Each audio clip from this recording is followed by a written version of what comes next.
Shalom, perkenalkan nama saya Verstin Helensia Jarahajo dari Institut Agama Kristen Negeri Kupang, jurusan Pendidikan Agama Kristen kelas E semester 2. Video ini merupakan tugas dari mata kuliah belajar dan pembelajaran. Pada kesempatan kali ini saya akan membahas mengenai teori belajar kognitif. Teori belajar kognitif. Teori belajar kognitif lebih mementingkan proses belajar daripada hasil belajarnya. Teori ini mengatakan bahwa belajar tidak melibatkan hubungan antara stimulus dan respon, melainkan tingkah laku seseorang ditentukan oleh persepsi dan pemahamannya tentang sesuatu yang berhubungan dengan tujuan belajar. Teori kognitif sendiri berpandangan bahwa belajar merupakan suatu proses internal yang mencakup informasi, ingatan, emosi, serta aspek-aspek kejiwaan lainnya. Belajar merupakan aktivitas yang melibatkan berpikir yang sangat kompleks. Prinsip umum teori belajar kognitif. Yang pertama, lebih mementingkan proses belajar daripada hasil belajarnya. Yang kedua disebut sebagai model perseptual. Yang ketiga, belajar merupakan aktivitas yang melibatkan proses berpikir yang sangat kompleks. Yang keempat, dalam kegiatan pembelajaran, keterlibatan siswa yang aktif sangat dipentingkan. Yang kelima, materi pelajaran yang disusun dari yang sederhana ke kompleks. Yang keenam, perbedaan individu siswa sangat diperhatikan karena mempengaruhi keberhasilan siswa dalam belajar. Tokoh-tokoh dalam teori belajar kognitif. Yang pertama, Jean Piaget. Teorinya disebut dengan kognitif developmental.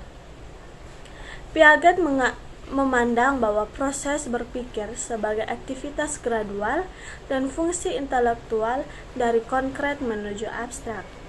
Menurut Piaget, pertumbuhan kapasitas mental memberikan kemampuan-kemampuan mental yang sebelumnya tidak ada. Perubahan intelektual adalah tidak merupakan kuantitatif melainkan kualitatif. Menurut Piaget, perkembangan kognitif antara lain, yang pertama, tahap sensori motor, yang kedua, tahap pre-operasional, yang ketiga, tahap konkret operasional, dan yang keempat, tahap formal operasional. Yang kedua, Jerome Bruner, teorinya disebut dengan discovery learning. Brune menekankan bahwa proses belajar akan berjalan dengan baik dan kreatif jika guru memberikan kesempatan kepada siswa untuk menemukan suatu konsep, aturan, atau pemahaman yang dijumpai melalui contoh-contoh dalam kehidupan sehari-hari. Discovery learning dapat dikemukakan sebagai berikut. Yang pertama, belajar merupakan kecenderungan dalam diri manusia. Yang kedua, belajar merupakan sifat mental manusia yang mengubah struktur yang ada dalam diri manusia. Yang ketiga, kualitas belajar diwarnai dengan modus imperatif. Yang keempat, penerapan belajar merupakan garis besar tujuan instruksional sebagai arah informatif. Dan yang kelima, kualitas metaforik dan creative conditioning. Yang ketiga, teori belajar bermakna menurut Ausubel atau David Ausubel. Psikologi pendidikan yang diterapkan oleh Ausubel adalah bekerja untuk mencari hukum belajar yang bermakna. Pengertian teori belajar bermakna menurut Ausubel ada dua jenis, yaitu yang pertama, belajar bermakna atau meaningful learning. Yang kedua, belajar menghafal atau rote learning.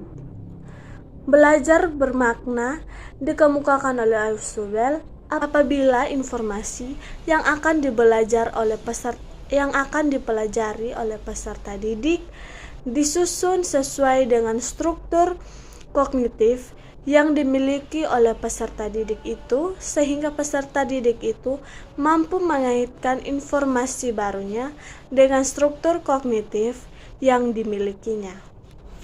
Sedangkan belajar menghafal adalah siswa berusaha menerima dan menguasai bahan yang diberikan oleh guru yang dibaca tanpa maksud. Kelebihan dan kekurangan teori belajar kognitif.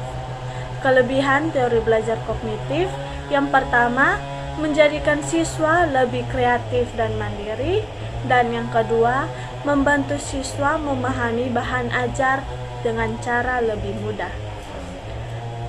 Kelemahan atau kekurangan teori belajar kognitif yang pertama, tidak menyeluruh untuk semua tingkat pendidikan. Yang kedua, sulit dipraktikkan khususnya di tingkat lanjut. Dan yang ketiga, beberapa prinsip seperti inteligensi sulit dipahami dan pemahamannya masih belum tuntas.